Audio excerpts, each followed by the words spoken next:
So today is day 24 of our 30-day trip in France. We are now in Normandy. It's our first full day in Normandy. And we are headed off to the D-Day beaches on our way to a little town called Bayeux. So that's about what we're about to experience. Well, this was kind of one of the top things that I wanted to see while we were here. Looking forward to it. I think it'll be kind of a somber day. Yeah. One of the things that we read about is a D-Day experience museum where how they describe it is you can go through and see a 3D movie. You can actually have the experience of getting into a C-147, the big paratrooper planes, and they simulate getting flak and all that. So I'm sure it's a great way of, pardon the expression, of kind of getting the sense of what we're going to be seeing. So anyway, we are looking forward to paying homage to those who died for our freedom. Yeah. So we'll take some stuff along the way and try to bring you along in the experience. So see you then. So here we are. Utah Beach. At Utah Beach. And I'll just kind of do a little circle thing here. That is Utah Beach, where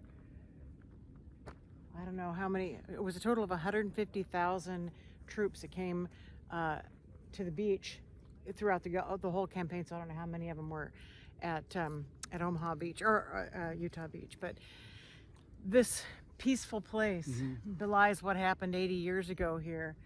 And we've just spent the day going through museums and seeing here on the beach nothing that reminds us of that invasion. No. But and Utah Beach apparently was much less chaotic than Omaha. yeah, They managed to knock out a lot of the German defenses before they got here. I'm sure there was obviously lots of lives lost here, and the paratroopers that landed in the land behind us, and much of that land had been flooded, so many of them drowned. I think that was more at the Omaha Beach ones, I think, or was it here too? No, this is where a lot of the 101st landed. The Band of Brothers is where they came in. I think the thing that's most fascinating about these museums that we've been to is, number one, the displays are incredibly realistic.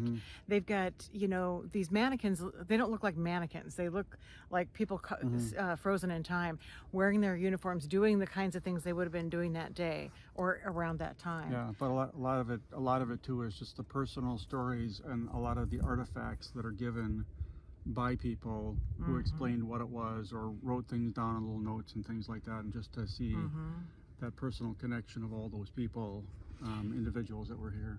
I would say that made up the majority of the displays, was somebody specific, their story. But a lot of those people are just veterans that that they've interviewed. In the museum here there were pictures of veterans that had come back at some point or another, and some of them had their jackets on from the war with their medals and things like that. One of the best museums that we saw when we were in Normandy was the Dead Man's Corner Museum. And this museum is actually the original building where the Germans holed up waiting for the American invasion, trying to thwart it, and also it was used as a field hospital.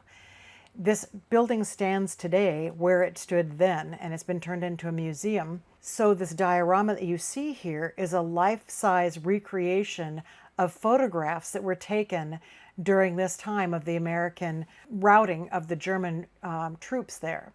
So everything here again is authentic, including the tank, including all the uniforms and that type of thing.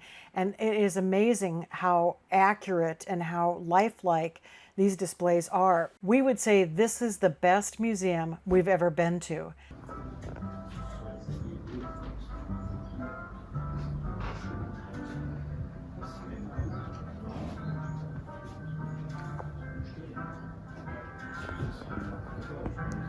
Another thing that was included in this museum, it was called Dead Man's Museum and D-Day Experience, and we just happened to stumble upon it. And in the D-Day experience portion, they actually had an airplane simulator for what happened to the paratroopers that dropped out of the sky to prepare for the invasion. It was actually an original plane that flew in the war. And so you'd go in and you'd sit down, and they had these video screens up where the windows would be. The plane made the motions like you felt like you were flying and taking off, and you could see out the windows of, other planes on the tarmac, and then you'd see yourself up in the air, and the plane would resonate when there were bombs that went off and things like that nearby. And it was an amazing experience of kind of seeing what it felt like to be one of those young men who was about to be dropped into Normandy on a flight where they had a likelihood of dying. So this museum was one of the best. We would absolutely recommend it for anybody in the area. Just incredible displays. So tomorrow's going to be Omaha Beach and some of the other stuff, probably some of the graveyards, and we'll take you along as we go. Yeah. Okay. One of the more interesting monuments that we saw was in Arromanches, which is near Bayeux, which is where we stayed a couple of nights, I think maybe 3 nights. And this hillside overlooks the harbor of Arromanches and also the bay.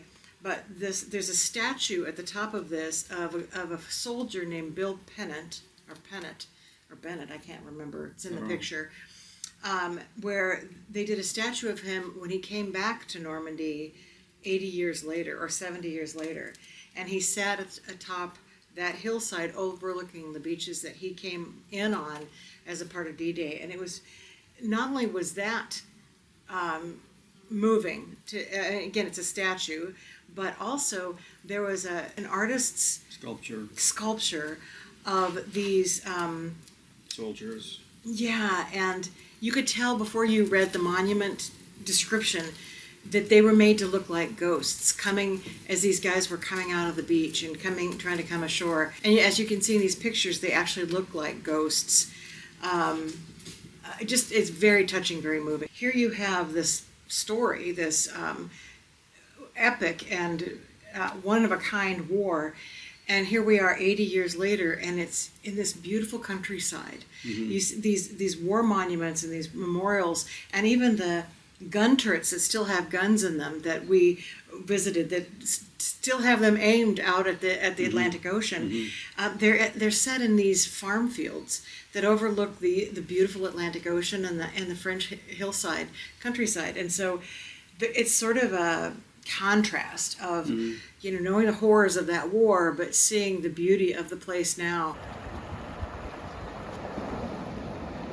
So the American military cemetery, veteran cemetery at Normandy. Mm-hmm. It's pretty somber. Mm-hmm. Say more.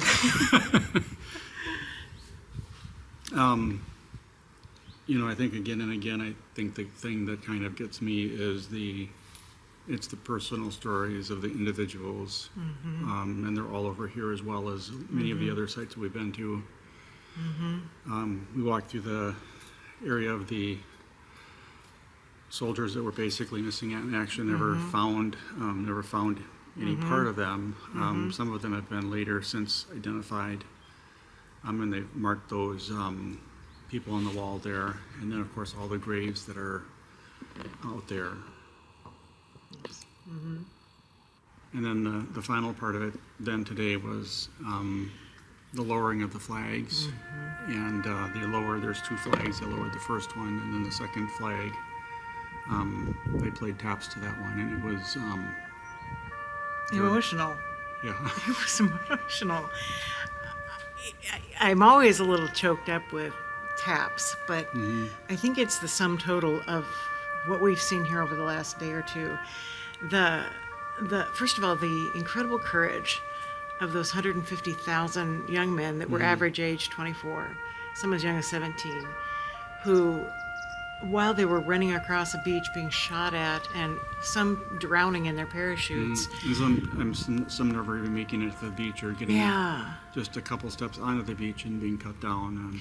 in the stories of some of these soldiers that they've interviewed in their 80s now, who talk about how they're crawling up the cliffs as people are being shot right and left, and they kept going, and that courage is unbelievable. And I think the other thing that is majorly touching is the care and concern that these French people spend in honoring these men. As Tom said, the individual stories, they went to the effort of just not putting a name up on a wall, but highlighting all over these memorials and these museums individual men, some who lived and many who died, and they're not just names. They're stories. They're people, and the honor that the French have shown our troops. And as Tom said, when the flag was coming down, the crowd was the most silent we've ever heard. And I think about, the people in our country sometimes who stomp on the flag and burn it, and that these men came on these beaches back here 80 years ago knowing they were going to die, pretty much knowing they were going to die. Yeah, a lot of them. And did it anyway. It's really moving, and it's a little bit, it makes me a little sad because I don't know that we have a generation now that knows what it is to give up their life for others, or be willing to, and to have courage in the face of incredible adversity. I just don't think that is out there anymore. So, but very moving. Yes.